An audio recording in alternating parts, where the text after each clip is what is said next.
Desde San José, Costa Rica, el Ministerio Capacitando a los Santos presenta Teología sobre la Mesa Cuadrada, con el Dr. Raúl Perazo. Orar. ¿Será hablar con Dios como normalmente dicen? ¿O será conversar con Dios? Porque vas a la escuela dominical y, chicos, vamos a hablar con Dios. Y es lo que siempre te enseñan en la escuela dominical. ¿Qué opinas? Sí, hablar es... Y alguien puede estar hablando y habla y no para de hablar. Y no deja a la otra persona... La conversación es una actitud de dos vías.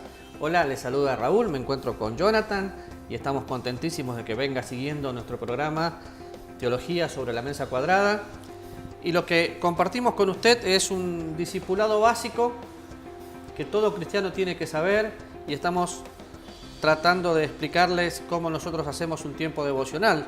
¿Algunas cositas que te acuerdas del programa anterior? Le dimos unas cuantas pausas, si recuerda. Empezábamos con un tiempo de oración. Le explicamos un poco la manera como debemos de tener una guía. Tal vez usted encuentre un libro donde le pueda guiar sobre qué leer cada día. Le recomendamos no andar brincando de un pasaje a otro, sino seguir y continuar un hilo. Le explicamos un poco cómo hacerle preguntas y la forma como le va a ayudar, y así usted puede ir viendo cómo le puede ayudar a ver personajes, ver verbos, ver cada una de esas cosas para que usted pueda observar, para que usted pueda tener una interpretación correcta y después pueda, que es uno de los objetivos máximos del tiempo devocional con Dios, pueda aplicarlo a su vida. Y nos quedamos un poco en lo que fue la oración y se nos hizo corto el tiempo, nos faltó explicarle un poco más y eso es lo que queremos hacer el día de hoy. Sí, y yo terminé diciendo que la oración es una actitud del corazón. Y déjeme mostrarle esto a través de orar con la Biblia.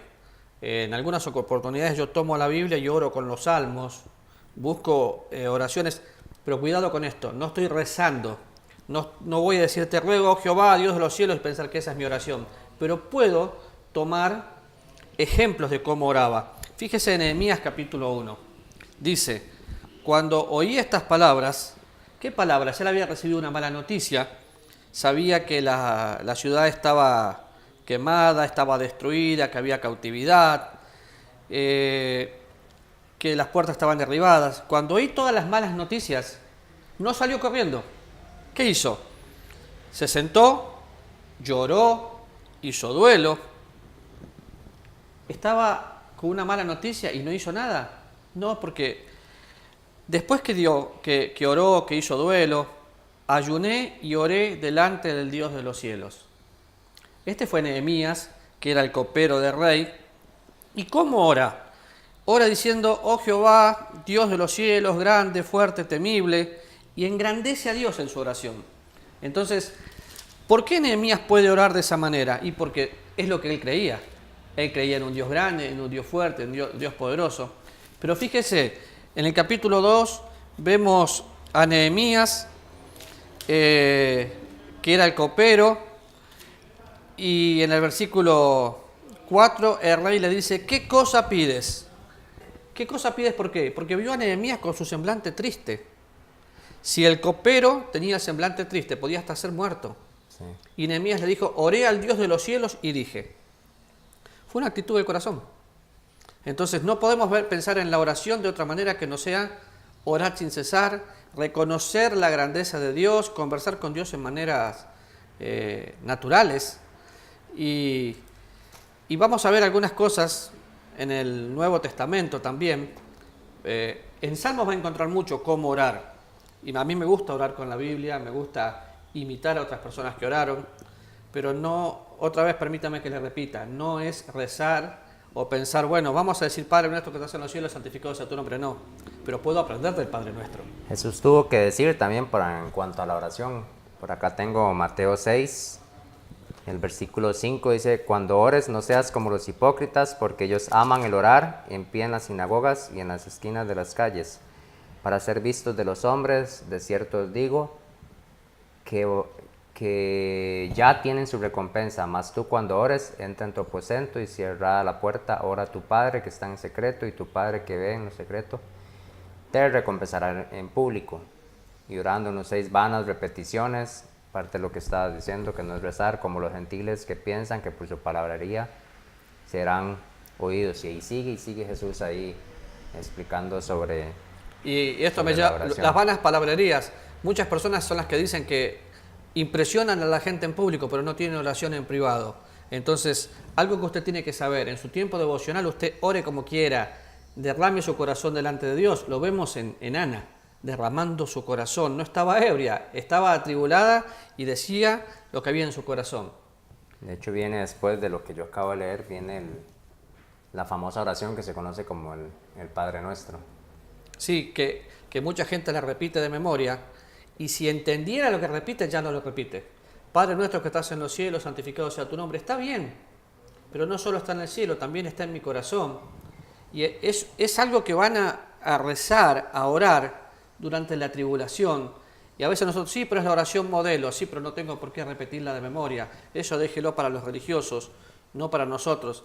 Y su nombre es santo, pero el reino de los cielos está en mi corazón en este momento, pero el reino que habla el Padre Nuestro es el reino milenial. Entonces, podemos orar, buscar cosas prácticas, y cuando yo en el programa anterior decía que hay que preparar el corazón, vamos a San Juan capítulo 15. Lo que sí encontramos en esta oración es principios de los que vamos a hablar más adelante en este programa. Adoración, confesión y un poquito más. Totalmente, sí. De hecho, toda la Biblia es práctica, pero justamente mencioné lo del Padre Nuestro y para quién fue, para que podamos entender que hay cosas que podemos practicar a nosotros hoy, sí, pero cuidado porque no todas son para nosotros, ¿no? Creo que en alguno de los programas hemos hablado de mi hijo está bajo la promesa. No hay promesa de salvación porque un papá es salvo, la salvación es individual. En San Juan capítulo 15 me habla del pámpano y la vid, del Señor Jesús y nosotros teniendo unión con Él, y menciona la palabra permanecer durante, muchas veces. Ahora, en el versículo 7 dice, si permaneces en mí y mis palabras permanecen en vosotros, pedid. ¿Cómo hago para permanecer en Dios? ¿Es una cuestión de esfuerzo propio? No. Entonces, ¿cómo hago para mantenerme permaneciendo en Dios? Si fuera una cuestión de esfuerzo propio, estaríamos hablando De vivir la santificación. por pura obra y por esfuerzo mío. Y a veces eso pasa, a veces se quiere vivir la santificación por esfuerzo propio. Aún la santidad es una obra de Dios, pero fíjense, permaneced en mí, permanezco en Él. ¿Cómo?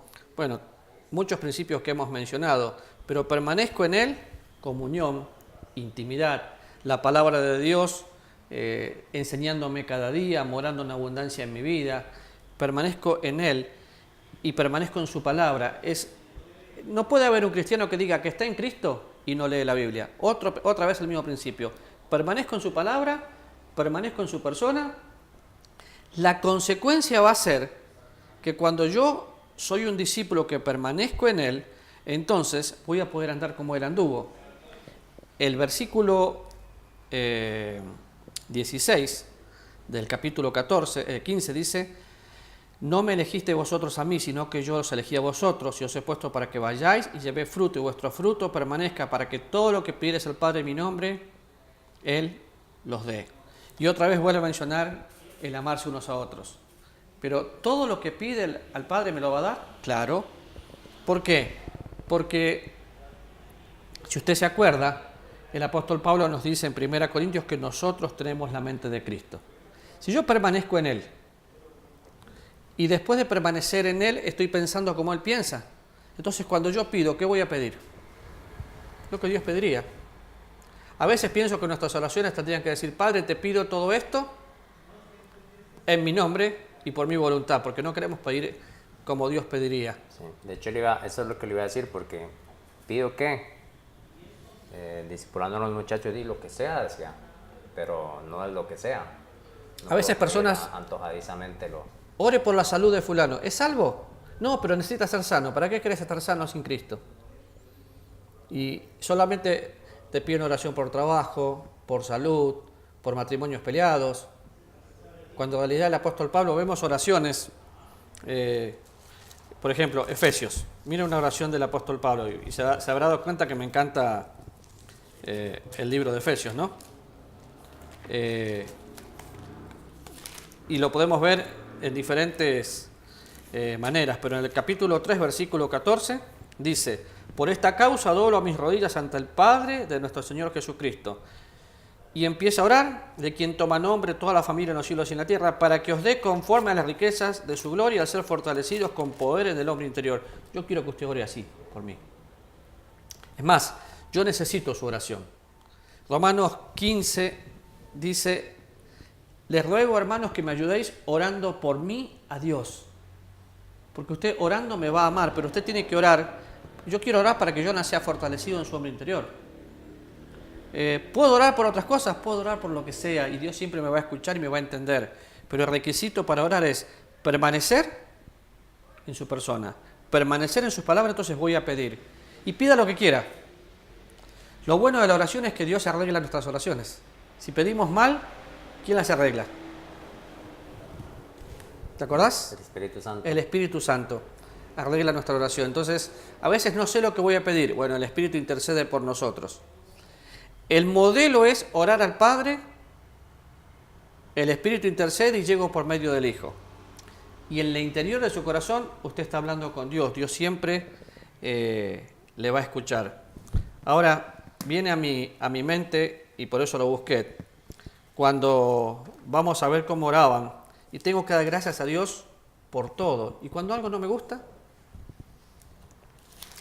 Filipenses habla de agradecer por todo, los tesalonicenses también, pero voy a leer el capítulo 5 y fíjese, versículo 16 dice: estad siempre gozosos, orad sin cesar, dad gracias en todo, porque esta es la voluntad de Dios para con vosotros en Cristo Jesús.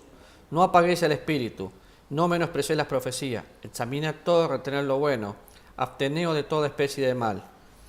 Si lo leo al revés: para que yo pueda abstenerme de toda especie de mal. La palabra especie acá es apariencia, algo que aparente ser malo. Es Dios que tiene que trabajar en mí. Por consecuencia, no puedo menospreciar las Escrituras. Tampoco puedo apagar al Espíritu Santo, que es decirle no a Dios cuando Él me dice que haga algo. Entonces voy a ser agradecido. ¿Agradecido por qué? ¿Por lo que me gusta? No. Dar gracias en todo. ¿Me quedo sin trabajo? Agradezco. ¿No tengo lo que quiero? Agradezco. ¿Pero cómo lo hago? Orando sin cesar, con gozo. No importa el orden que usted le dé aquí, siempre termina en algo. Orar sin cesar, con gozo y ser agradecidos. Y viene pensando en todo esto. Ahora, hay una lista que normalmente en teología se utiliza y te dice: bueno, primero tenés que adorar, después tenés que alabar, después tenés que dar gracias. Y obviamente no tenemos todo el tiempo para explicar cada uno de ellos, pero ¿qué es adoración? Adoración es reconocer lo que Dios es. Su grandeza, todo lo que yo veo. Juan capítulo 4 habla de que Dios busca adoradores que le adoran en espíritu y en verdad. Me habla de una adoración genuina. Vemos mucho en los salmos adorar a Dios. Es interesante porque vas a la librería, ahora ya no se venden CDs, pero cuando se vendían CDs o cassette en esa época y pedías música de adoración o de alabanza, y se pensaba que la música de adoración era la que yo cierro los ojitos y me muevo así, y la de alabanza es la que muevo el cuerpo. No, el Salmo 29 dice: adorad a Dios en la hermosura de la santidad. Yo adoro a Dios por la forma que estoy viviendo. Entonces, adoradores en espíritu y en verdad son gente que disfruta la santidad de Dios en sus vidas. Eso es un poco lo que es adoración. Pensando en adoración, también podemos, justo vino a mi mente la traducción de la palabra, y es postrarme. Por ejemplo, cuando algunas autoridades llegan, a un país besan el piso, se están postrando, es una forma de adorar. Entonces, la adoración es siempre reconocer su grandeza y mirar mis limitaciones. Y a pesar de eso, ese Dios grande es el Dios que con toda confianza le podemos pedir y lo va a hacer. ¿Y alabanza qué es, Jonathan? Igual, alabo a Dios por lo que Él es y lo que ha hecho en mí. Yo más bien alabo a Dios por lo que Él hizo. No solo en mí, sino por mí. ¿Por qué la diferencia en mí y por mí? Porque por mí murió en la cruz y en mí va trabajando cada día para que yo pueda ser conformado a su imagen.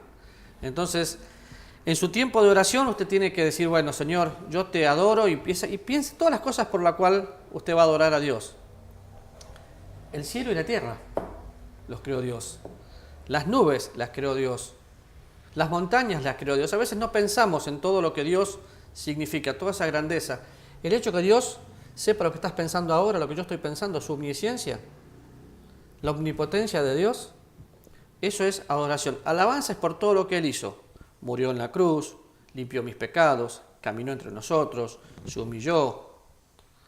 Y durante el día me da de comer, me deja respirar, tengo familia, tengo que alabar a Dios por todo eso. Uh-huh. En el Antiguo Testamento hay muchas figuras de alabanza y alababan con todo. ¿Por qué? Porque la adoración y la alabanza van muy de la mano, y adoro con todo mi ser y alabo con todo mi ser. Alabo con mi espíritu, con mi mente, con mi cuerpo, con todo mi ser, porque es una entrega voluntaria a decir, Señor, me rindo. Y eso me lleva a una actitud de agradecimiento. Total. Que también ahí vamos a incluir eso cuando estamos orando.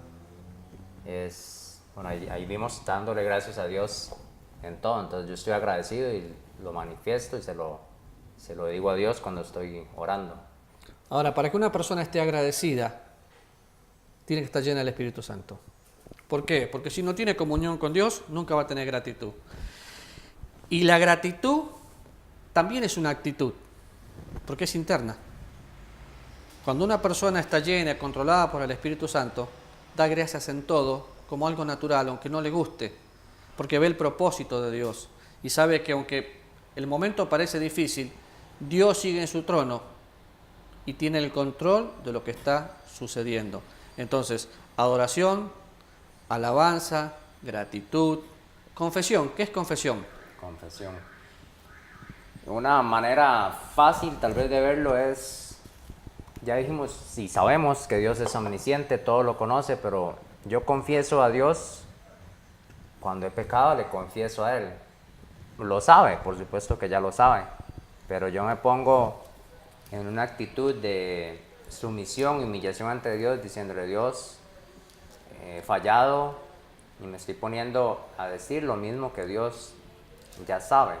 Entonces, eso es lo que es confesión, lo vemos en 1 Juan 1:9. Un día escuché a alguien, un predicador, que creo que quería novedad, ¿no? Decía, ¿por qué voy a confesar si en ninguna parte de la Biblia lo veo, salvo en 1 Juan? Bueno, yo encontré después el principio de la confesión en la vida de David. David estaba sin hacer nada, tenía que estar en la guerra, de golpe ve el método más antiguo para que el diablo utilizó, porque lo utilizó con Eva, vio, codició y tomó. ¿A quién tomó? A Betsabé, se acuesta con Betsabé y pecado tras pecado hasta que mata al marido de Betsabé. Uh-huh. El pecado le trajo tristeza. ¿Y cómo hizo para que sea renovado? Salmo 51. Bueno, si miramos varios salmos, ¿no? Que no tenemos todo el tiempo ahora, dice que sus huesos sentía dolor. ¿Por qué? Porque cuando hay pecado siempre hay tristeza. Y en el Salmo dice el versículo 3, el 51, yo reconozco mis rebeliones y mi pecado está siempre delante de mí. Contra ti solo he pecado y he hecho lo malo delante de tus ojos. ¿Para qué? Para que seas reconocido justo en tu palabra y tenidos por puro en tus juicios. Reconocer es confesar. La palabra confesar en griego es la unión de dos palabras, es decir lo mismo. ¿Decir lo mismo que quién? Que Dios. Es reconocer. También se puede utilizar esa palabra como proclamar, toda lengua confiese que Jesucristo es el Señor, pero específicamente para la confesión de pecado es reconocer lo que hice. ¿Cómo te lo imaginas a Dios mintiendo? No se puede, es imposible. Y después mintiendo para tapar esa mentira. Bueno, nosotros somos hijos de Dios, Cristo vive en nuestras vidas, entonces no puede cohabitar eso. Nos falta uno y nos queda poco tiempo. Súplicas y peticiones. Súplicas y peticiones. Yo no sé cuánto tiempo nos queda, pero simplemente te digo esto, y lo vamos a entender cuando entendamos la justificación. Está el perdón judicial y el perdón paternal. Estamos perdonados de todos nuestros pecados, pero necesito llegar a Dios y decirle me equivoqué. Súplicas y peticiones. Tenemos 1 minuto aproximadamente. En 1 minuto, súplicas y peticiones, parece un concurso, ¿no? Cuando yo suplico es cuando me doy cuenta que no puedo más. Y es un poco el mismo ejemplo que di antes, el de Ana. Estaba orando con súplica. Y después, en ese momento, Ana hasta hizo un voto con el Señor. Pero estoy suplicando, abriendo totalmente mi corazón. Y las peticiones, voy a mirar la Biblia y cuando veo la Biblia, las peticiones son los deseos de mi corazón. Es interesante leer el Salmo cuando dice, deleítate a sí mismo en Jehová y Él te concede las peticiones del corazón. ¿Qué son las peticiones? A veces nuestro corazón es cierto que es corrupto, que es perverso y todo lo que Jeremías dice, pero nuestro corazón es nuevo cuando estamos en Cristo. Entonces, cuando yo adoro a Dios por lo que Él es, alabo a Dios por lo que Él hizo, confieso mi pecado para mantener una vida de santidad limpia, una vida que realmente puedo disfrutando toda la llenura del Espíritu Santo. Entonces, mis peticiones, mis acciones de gracias y mis súplicas van a ser la consecuencia de permanecer en su persona, permanecer en su palabra y vivir en una prerrogativa, amando a los demás, sabiendo que Dios contesta. Y no hay duda que Dios contesta. Mirá, nosotros hemos aprendido a orar hasta por un cepillo de dientes. Pero es una tontera, lo compro con 30 colones. No importa. Dios quiere escuchar que le necesito y me hizo con esa necesidad. La oración es todo un tema. Podríamos pasar muchos programas hablando de la oración, pero recuerde que en algún momento usted va a tener que hacer la diferencia. Perdón paternal, perdón judicial. Ya sabe cómo seguirnos, Capacitando a los Santos en YouTube y en Facebook. 6048-2495. Contáctenos, que queremos escuchar de usted. Nos vemos en el próximo programa. Muchas gracias. El Ministerio Capacitando a los Santos presentó Teología sobre la Mesa Cuadrada con el Dr. Raúl Perazo. Encuéntranos en redes como Capacitando a los Santos.